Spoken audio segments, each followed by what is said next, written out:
Onion டார்மிஸ், welcome to Fantasy Effects. இது உங்கள் தியா பேசுகிறேன். இன்றைக்கி நம்ம Jinnappa birthday special one shot தான் பார்க்க போகிறோம். Wish you many more happy returns of the day Jinnappa. ஹாப்பியாக இருங்க, ஹெல்த்தியாக இருங்க. உங்கள் கரியரில் நீங்கள் இன்னும் மேலே மேலே அச்சீவ் பண்ணுறதுக்கு நான் கடவுள்கிட்ட வேண்டிக்கிறேன். ஓகேடா, இன்றைக்கி நம்ம பார்க்க போகிற one shot contract marriage with my cold CEO. பார்த்தீங்களா எப்படி ஒரு ஜன்னல் எடுத்துகிட்டு வந்திருக்கேன்னு. நம்ம ஜின்னப்பாக்கு கண்டிப்பாக செட் ஆகுமான்னு எனக்கு தெரியல. பார்த்துட்டு நீங்கள் தான் சொல்லணும். ஓகே ஓகேடா, இப்போ நம்ம இன்ட்ரோ பார்த்துடலாம். நம்ம ஜின் சைட் பார்த்தோம் அப்படின்னா அவர் தான் கிம்ஸ் குரூப் ஆஃப் கம்பெனிஸில் சிஇஓவாக இருக்கார். ப்ளஸ் அவர் ஒரு சிங்கிள் ஃபாதர். பையன் நேம் வந்து ஜுவான். அவனுக்கு 4 இயர்ஸ் ஆகுது. அப்படியே உங்கள் சைட் பார்த்தோம் அப்படின்னா நீங்களும் கிம்ஸ் குரூப் ஆஃப் கம்பெனிஸில் ஸ்டாஃபாக தான் ஒர்க் பண்ணிகிட்ருக்கீங்க. உங்களுக்கு ஒரு தங்கச்சி மட்டும்தான். ஓகேடா, இந்த இன்ட்ரோ போதும்னு நினைக்கிறேன். வாங்க இப்போ நம்ம ஸ்ட்ரைட்டாக ஸ்டோரிக்குள்ளே போயிடலாம். ஸ்டார்டிங் சீன்லேயே நீங்கள் தான் ஆஃபீஸில் ஒர்க் பண்ணிகிட்ருக்கீங்க. அப்போன்னு பார்த்து உங்களுக்கு உங்கள் தங்கச்சி ஸ்கூல்லேருந்து கால் வருது. நீங்களும் என்னென்னு கால் அட்டன் பண்ணி பேசுகிறீங்க. அவங்க சொன்னதை கேட்டதும் நீங்கள் படபடன்னு உங்கள் சிஸ்டமெல்லாம் ஆஃப் பண்ணிவிட்டு அப்படியே அங்கேருந்து கிளம்புறீங்க. ஸ்ட்ரைட்டாக இப்போ ஒரு ஹாஸ்பிட்டல் தான் போகிறீங்க. அங்கே போய் பார்த்தா உங்கள் தங்கச்சியோட கிளாஸ் டீச்சர் இருக்காங்க. நீங்களும் அவங்கள்ட்ட போய் பேசுகிறீங்க. டீச்சர், சாராக்கு என்னாச்சு? ஏன் ஹாஸ்பிட்டல் வர சொன்னீங்க? என்னென்னு தெரிலம்மா, நல்லா தான் இருந்தா. சடனாக கிளாஸில் மயக்கம் போட்டு விழுந்துட்டா. நாங்களும் கூப்பிட்டோம், ஆனால் அவன் எந்திக்கலை. அதான் டக்குன்னு ஹாஸ்பிட்டல் கூப்பிட்டு வந்துட்டோம். டாக்டர் என்ன சொன்னாங்க டீச்சர்? தெரிலம்மா, டாக்டர் இன்னும் வெளியே வரல, அதான் வெயிட் பண்ணிகிட்டு இருந்தேன். அப்படின்னு நீங்கள் இங்கே பேசிகிட்ருக்கீங்க. உங்களுக்கு நான் தாங்க முடியல. உங்களுக்குன்னு இருக்கிற ஒரே சொந்தம் அது உங்கள் தங்கச்சி மட்டும்தான். அவங்களுக்கு ஒன்றுனா உங்களால் தாங்கிக்க முடியாது. அப்போன்னு பார்த்து ஒரு டாக்டர் வெளியே வராங்க. டாக்டர், டாக்டர் என் தங்கச்சிக்கு என்னாச்சு? நீங்கள் யார்? உங்களுக்கு நான் வயன், உங்கள் அக்கா. ஓ ஓகே. நீ பாருங்கள் மிஸ் வயன், உங்கள் தங்கச்சிக்கு இதுக்கு முன்னாடி இப்படி எதுவும் மயக்கம் வந்து நீங்கள் பார்த்துருக்கீங்களா? இல்லை டாக்டர், அவளுக்கு இதுக்கு முன்னாடி இப்படிலாம் வந்ததில்லை. இதுதான் ஃபஸ்ட்டு. அப்படியா? ஓகே. சேம் மிஸ் வயன், உங்கள் தங்கச்சிக்கு ஹார்ட்டில் ஒரு ஹால் இருக்குது. அவங்களுக்கு நம்ம அர்ஜென்ட்டாக சர்ஜரி பண்ணியே ஆகணும். இல்லைன்னா அது அவங்க உயிருக்கே ஆபத்து. என்ன டாக்டர் சொல்கிறீங்க? எஸ் வயன், அவங்க இப்போ ரொம்ப வீக்காக இருக்காங்க. ஸோ நம்ம அர்ஜென்ட்டாக பண்ணியே ஆகணும். அப்போ தான் அவங்கள காப்பாற்ற முடியும். இல்லைன்னா கஷ்டம்தான். அப்புறம் அதோட எக்ஸ்பென்ஸ் எல்லாம் நர்ஸ் உங்கள்கிட்ட சொல்லுவாங்க. சரி வயன், உங்கள் தங்கச்சியை பார்த்துக்கோங்க அப்படின்னு சொல்லிவிட்டு அந்த டாக்டரும் அங்கேருந்து கிளம்புறாங்க. உங்களுக்கு என்ன பண்ணணும்னு தெரியல. அந்த நர்ஸும் உங்கள்கிட்ட வந்து சொல்கிறாங்க, மேம் நீங்கள் இப்போ அட்வான்ஸ் அமௌண்ட் ஒரு 5 lakhs கட்டுற மாதிரி இருக்கும். பேலன்ஸ் அமௌண்ட் 5 lakhs நீங்கள் சர்ஜரி டைமில் கட்டணும். என்ன சொல்கிறீங்க? 10 lakhs-ஆ? எஸ் மேம், டோட்டல் 10 lakhs ஆகும் அப்படின்னு சொல்லிவிட்டு அவங்களும் அங்கேருந்து கிளம்புறாங்க. 10 lakhs-ஆ? அவ்வளோ அமௌண்ட்டுக்கு இப்போ நான் என்ன பண்ணுறது? கடவுளே, நீ தான் எனக்கு துணையாக நிற்கணும். எப்படியாச்சும் என் தங்கச்சி எனக்கு காப்பாற்றி கொடுத்துரு கடவுளே அப்படின்னு சொல்லி நீங்கள் ரொம்ப அழுகிறீங்க. இப்போ நீங்கள் ஸ்ட்ரைட்டாக பேங்க்குக்கு தான் போகிறீங்க. போய் உங்கள் அக்கௌண்ட் பேலன்ஸ் செக் பண்ணி பார்த்தா அதில் 50,000 தான் இருக்குது. என்கிட்ட இருக்குன்னு சொன்னால் அது இவ்வளோ தான். இதை வச்சு என்ன பண்ண முடியும்? இப்போ நீங்கள் உங்கள் வீட்டுக்கு தான் போகிறீங்க. பார்த்தா உங்கள் வீட்டு வெளியே ஹவுஸ் ஓனர் நிற்கிறாங்க. வந்துட்டியா? உனக்காக தான் வெயிட் பண்ணிட்டு இருந்தேன். ஆண்டி, என்ன விஷயம்? என்ன விஷயமா? வீட்டுக்கு வாடகை கொடுத்து 2 மாதம் ஆச்சு. நானும் எப்போ கொடுப்பேன்னு பார்த்துக்கிட்டே இருக்கேன். ஆனால் நீ கொடுத்த பாடல. என்ன நினச்சிட்டு இருக்கோம் மனசில்? ஆண்டி, கொஞ்ச நாள் டைம் கொடுங்க, நான் கொடுத்துட்றேன். என் தங்கச்சிக்கு இப்போ உடம்பு சரியில்லை, சர்ஜரி பண்ணணுன்னு டாக்டர் சொல்லியிருக்காங்க. அதுக்காக தான் இப்போ அமௌண்ட்டு கலைஞ்சிட்ருக்கேன். ஸோ கொஞ்சம் டைம் கொடுங்க ஆண்டி, நான் 2 கொடுத்துட்றேன். இங்கே பாரு, இப்போவுமே 2 மாதம் பெண்டிங்கில் இருக்குது. இதுக்கு மேலேயும் டிலேட் பண்ணனா அப்புறம் வீட்டை விட்டு துரத்திடுவேன் சொல்லிட்டேன். அப்பா அம்மா இல்லைன்னு தனியாக இருக்கேன்னு நினச்சி தான் சும்மா விட்டுறேன். சீக்கிரமாக 2 தர வழியாக பாரு அப்படின்னு சொல்லிவிட்டு அவங்களும் அங்கேருந்து கிளம்புறாங்க. இந்த சைடு ஆஃபீஸில் தான் சின்னவங்க பியா போட்டு செம்மையாக திட்டுறாரு. உனக்கு இன்னுமா அலெக்ஸ் ஒரு பொண்ணை கூட கிடைக்கல? எவ்வளோ நாள் நானும் உங்ககிட்ட சொல்லிகிட்டே இருக்கேன். ஆனால் என் பேச்சு நீ கொஞ்சம் கூட மதிக்கிறது இல்லைண்ணே. சார், அப்படி இல்லை, நானும் நிறைய பார்த்துட்டேன். ஆனால் உங்கள் வீட்டுக்குன்னு தெரிஞ்சதும் யாரும் வரமாட்டேங்காங்க சார். ஆ ஷிட். அதெல்லாம் எனக்கு தெரிய வேண்டாம். எனக்கு இம்மீடியட்டாக ஒரு பொண்ணு வேணும். என்ன பண்ணுவீங்களோ ஏது பண்ணுவீங்களோ அதெல்லாம் எனக்கு தெரிய வேண்டாம். ஜஸ்ட் காசுக்காக மட்டும் இல்லாமல் என் பிள்ளைய நல்லபடியாக பார்த்துக்க முடிஞ்ச ஒரு பொண்ணு தான் வேணும். நான் சொல்கிறது புரியுதில்ல? ஆ ஆ புரியுது சார், நான் பார்த்துக்கிறேன் அப்படின்னு சொல்லிட்டு அந்த பிஏவும் அங்கேருந்து கிளம்புறாங்க. இந்த சைடு நீங்கள் உங்கள் வீட்டில் உட்காந்துருக்கீங்க. என்ன பண்ணுறது? யாருக்கிட்ட பேமெண்ட் கேட்குறது? யாரையும் எவ்வளவோ தெரியாது. நான் யார்கிட்ட கேட்க முடியும்? நம்ம ஆஃபீஸில் லோன் அப்ளை பண்ணலாம். லோன் அப்ளை பண்ணால் எப்படியாச்சும் அமௌண்ட் கிடைக்கும். பேலன்ஸும் வேண்டாம், எப்படியாச்சும் ரெடி பண்ணிடலாம் அப்படின்னு சொல்லி நீங்கள் இப்போ ஸ்ட்ரைட்டாக உங்கள் ஆஃபீஸ் தான் போகிறீங்க. போய் அங்கே பாஸை தான் பார்க்குறீங்க. Excuse me sir. Yes comment. Sir உங்ககிட்ட ஒரு விஷயம் பேசணும். என்ன வேணும்? என்ன பேசணும்? சார் எனக்கு அர்ஜென்ட்டாக கொஞ்சம் அமௌண்ட் தேவைப்படுது. எனக்கு லோன் தர முடியுமா? என்னோடய சேலரியிலேருந்து நீங்கள் இதை கட் பண்ணிக்கோங்க. எவ்வளோ எதிர்பார்க்குறீங்க? சார் எனக்கு 10 lakhs தேவைப்படுது. வாட்? 10 lakhஸா? அவ்வளோ அமௌண்ட்டுக்கு இப்போ உங்களுக்கு என்ன அர்ஜென்ட் வேணும்? சார் என்னோட தங்கச்சிக்கு ஹார்ட் சர்ஜரி பண்ணணும். அதுக்கு 10 lakhs ஆகும்னு டாக்டர் சொல்கிறாங்க. எனக்கு என்ன பண்ணுறதுன்னு தெரியல. அவ்வளோ அமௌண்ட் என்னால் எப்படியும் புரட்ட முடியாது. அதனால தான் லோன் அப்ளை பண்ணலான்னு வந்தேன். வயன், நீங்கள் சொல்கிறதெல்லாம் எனக்கு புரியுது. பட் நீங்கள் சொல்கிற மாதிரி 10 lakhs எல்லாம் லோன் கொடுக்க முடியாது. அட்லீஸ்ட் ஒரு 2 or 3 lakhs கிட்ட தான் தர முடியும். ஏன்னா நீங்கள் எங்கள் ஒர்க்குக்கு வர தொடங்கி ஜஸ்ட் 4 months தான் ஆகுது. அவ்வளோதான் முடியும். பட் உங்களுக்கு நான் 10 lakhs தரேன். ஆனால் அதுக்கு நீங்கள் ஒன்று பண்ணணும். என்ன சார் பண்ணணும்? நான் பண்ணுறேன். நீங்கள் என்னை மேரேஜ் பண்ணிக்கணும். சார் என்ன சொல்கிறீங்க? பையன், நீங்கள் நினைக்கிற மாதிரி எல்லாம் ஒன்றும் இல்லை. எனக்கு ஒரு பையன் இருக்கான், ஜுவன். அவனுக்கு இப்போது 4 years. அவனை பார்த்துக்க எனக்கு ஒரு ஆள் தேவை. என்னால் என் பிள்ளைய மேட்ஸ் வச்செல்லாம் பார்க்க முடியாது. ஜஸ்ட் 2 years தான். அதுக்கப்புறம் நாங்கள் ஜப்பான் போகிறதா இருக்கோம். அப்புறம் நான் அவனை பார்த்துக்கிறேன். அவனும் அப்போ கொஞ்சம் வளர்ந்துருவான். அது வரைக்கும் நீங்கள் எனக்கு கான்ட்ராக்ட் ஒய்ஃபாக இருக்கணும். உங்கள் தங்கச்சி ட்ரீட்மெண்ட் எக்ஸ்பென்ஸ் எல்லாம் நான் பார்த்துக்கிறேன். இந்த 2 years உங்கள் தங்கச்சி ஸ்டடீஸுக்கும் எல்லாம் நான் பார்த்துக்கிறேன். ப்ளஸ் உங்களுக்கும் தேவையான எல்லாத்தையும் நான் பண்ணித்தரேன். ஜஸ்ட் நீங்கள் என்னோடய குழந்தைய மட்டும் பார்த்துக்கிட்டா போதும். இதுக்கு உங்களுக்கு ஓகேன்னா நாளைக்கு மார்னிங் வந்து இனி பாருங்கள். மற்றதெல்லாம் அப்புறம் பார்த்துக்கலாம். ஓகே சார், நான் யோசிச்சுட்டு நாளைக்கு சொல்கிறேன் அப்படின்னு சொல்லிவிட்டு நீங்களும் ஆஃபீஸ் விட்டு ஸ்ட்ரெயிட்டாக ஹாஸ்பிட்டல் தான் போகிறீங்க. போகிற வழியெல்லாம் ஜின் சொன்னது தான் உங்களுக்கு ஞாபகம் வந்துட்டுருக்கு. என்ன அவர் அவன்கிட்ட மேரேஜ் பண்ண சொல்கிறாரு. நான் எப்படி அவரை மேரேஜ் பண்ண முடியும்? எனக்கு வேறு வழியே இல்லையா? அப்படியே நீங்கள் ஹாஸ்பிட்டல் போகிறீங்க. போய் பார்த்தா ஒரு நர்ஸ் வேகமாக அவங்க தங்கச்சி வார்டுக்குள்ளே போகிறாங்க. நீங்களும் என்னென்னு பார்த்துக்கிட்டே இருக்கீங்க. சடனாக ஒரு டாக்டர் உள்ளே போகிறாங்க. நீங்கள் பயத்தில் நிற்கிறீங்க. கொஞ்ச நேரத்துலேயே அவங்க வெளியே வராங்க. டாக்டர், என் தங்கச்சிக்கு என்னாச்சு? நீங்கள் இப்போ சீக்கிரமாக உள்ள போனீங்க? சேம் மிஸ் வயன், உங்கள் தங்கச்சியோட உயிர் இப்போது உங்கள் கையில் தான் இருக்குது. இப்போ கூட அவங்களுக்கு ஃபிக்ஸ் வந்துருச்சு. ஸோ நம்ம லேட் பண்ணுற ஒவ்வொரு மினிட்டும் உங்கள் தங்கச்சிக்கு ஆபத்து தான். என்ன சொல்கிறீங்க டாக்டர்? ஃபிக்ஸ் வந்துச்சா? எஸ். ஸோ எவ்வளோ சீக்கிரம் முடியுமோ அவ்வளோ சீக்கிரம் அமௌண்ட் ரெடி பண்ணுங்கள். அப்போ தான் சர்ஜரி பண்ண முடியும் அப்படின்னு சொல்லிவிட்டு அந்த டாக்டர் அங்கேருந்து கிளம்புறாங்க. நீங்கள் யோசித்து பார்க்குறீங்க, ஐயோ நான் என்ன பண்ணுறது? ஜென் சார் சொன்ன மாதிரி அந்த கான்ட்ராக்டை ஓகே சொல்லிடலாமா? எனக்கும் வேறு வழி தெரியல அப்படின்னு சொல்லி நீங்களும் இருக்கீங்க. அப்படியே நெக்ஸ்ட் டே ஆகுது. நீங்கள் வீட்டுக்கு போய் ஃப்ரெஷ்அப்பெல்லாம் ஆகிட்டு ஸ்ட்ரைட்டாக உங்கள் ஆஃபீஸ் தான் போகிறீங்க. May come in sir? Yes come in sir.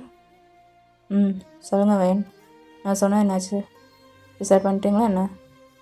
Sir எனக்கு இந்த கான்ட்ராக்டுக்கு ஓகே தான் அப்படின்னு சொல்கிறீங்க. இப்படி சொல்லும்போதே உங்கள் கண்ணில் அவ்வளோ டியர்ஸ். அதை ஜின் நோட் பண்ணுறாரு. Same is fine. நான் உங்களை ஃபோர்ஸ் பண்ணல. உங்களுக்கு ஓகேனா மட்டும் சொல்லுங்கள்.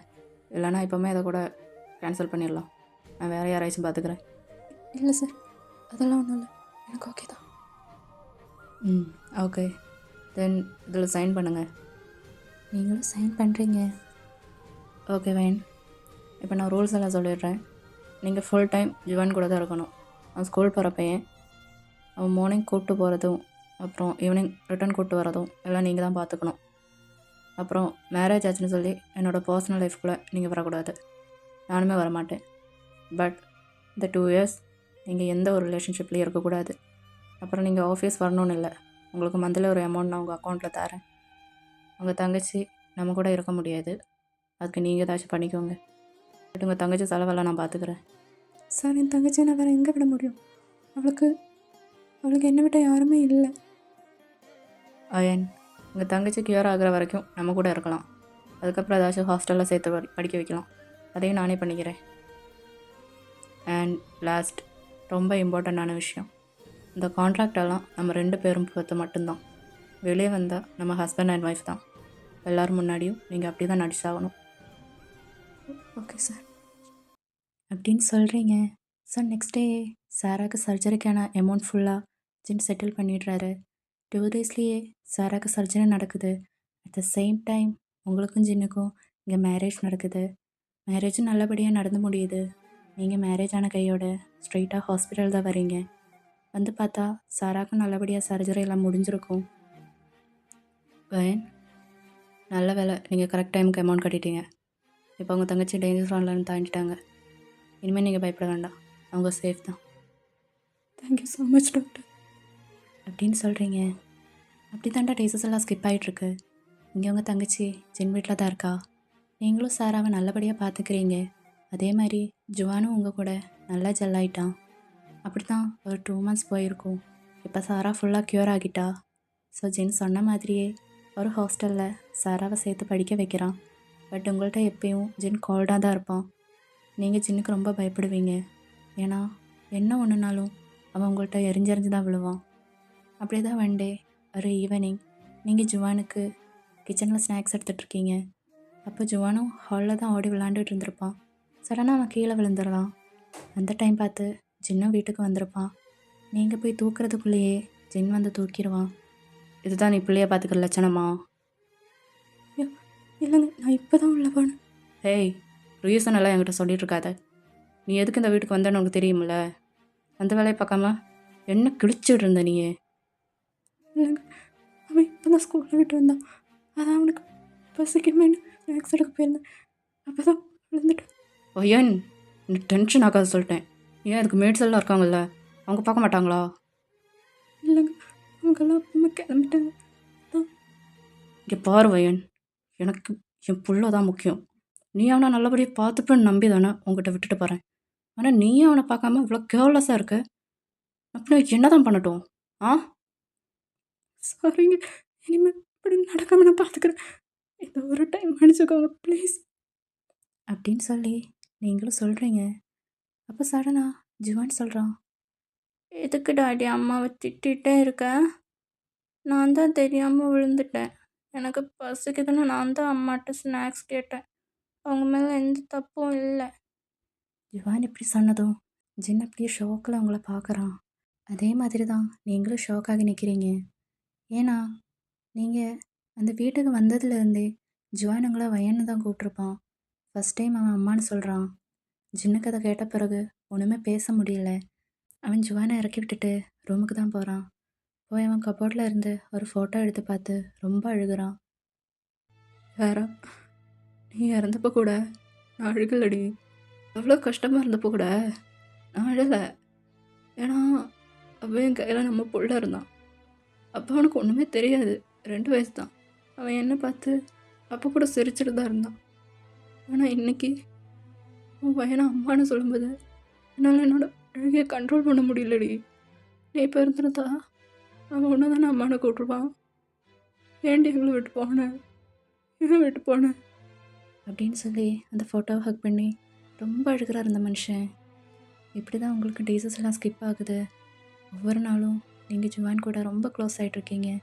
அவனும் உங்களை அம்மா அம்மானு தான் கூப்பிட்டுக்கிட்டு இருப்பான். ஒன் ஃபைன் டே நீங்கள் ஜுவானை ஸ்கூலில் விட்டுட்டு அப்படியே வீட்டுக்கு வரீங்க. அப்போ அங்கே இருக்கிற ஒரு மேட் உங்கள்கிட்ட பேசுகிறாங்க. மேடம் சொல்லுங்கள். இல்லை நீங்கள் வந்தப்பமே நான் கேட்கணும்னு நினச்சேன். பட் கேட்க ஒரு மாதிரி இருந்துச்சு, அதான் கேட்க முடியல. என்ன கேட்கணும்னு நினச்சிங்க?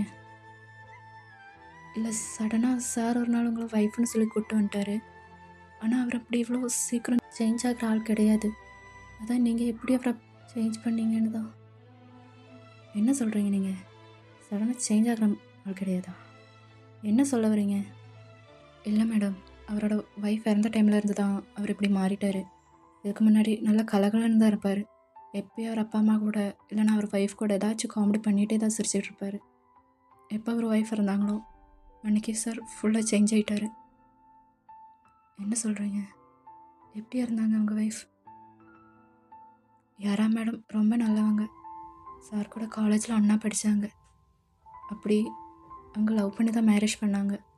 ரொம்ப ஹாப்பியாக தான் இருந்துச்சு அவங்க லைஃப். அப்படி தான் ஜுவான் தம்பியும் பிறந்தான்.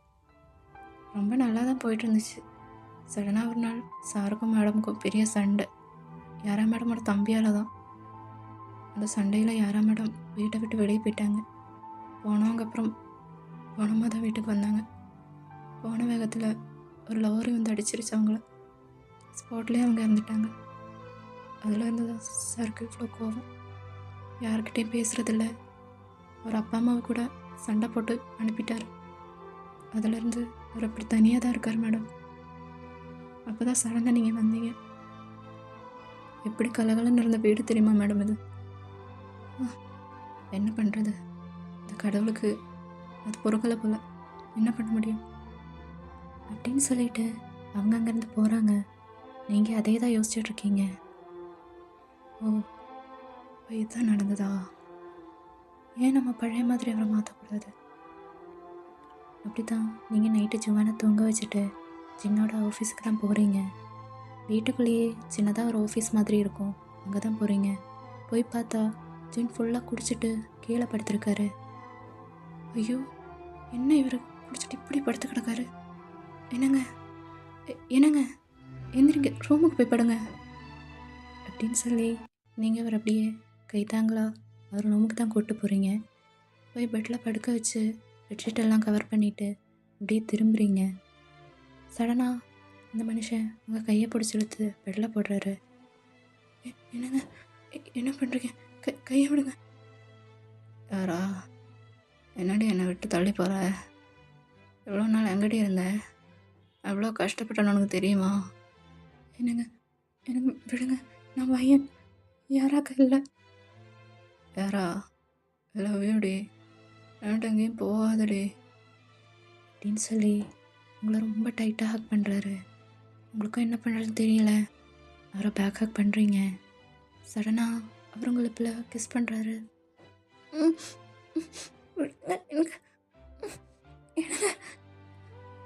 பட் அவர் ரொம்ப ஸ்ட்ராங்காக இருக்காரு.